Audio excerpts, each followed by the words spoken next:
প্রিয় দর্শক আসসালামু আলাইকুম। Welcome to Leon academy. আজকে আমরা শিখব খুব সহজে কিভাবে পার্টস অফ স্পিচ শেখা যায়। তো শুরু করি। তার আগে বলে দিচ্ছি আমার চ্যানেলটি নতুন, তাই সাবস্ক্রাইব করে লাইক দিয়ে পাশে থাকুন। তো আমরা শুরু করছি কীভাবে পার্টস অফ স্পিচ শেখা যায়।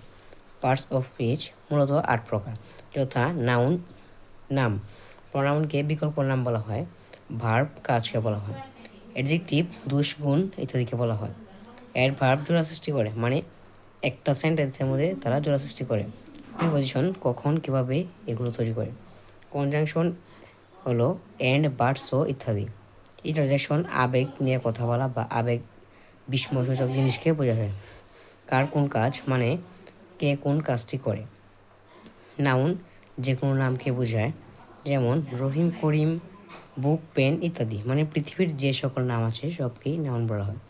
অ্যান্ড প্রনাউন, নামের পরিবর্তে যা থাকে তাই হলো প্রনাউন, মানে নামের পরিবর্তে যা আছে পৃথিবীতে সবগুলোকেই প্রনাউন বলা হয়।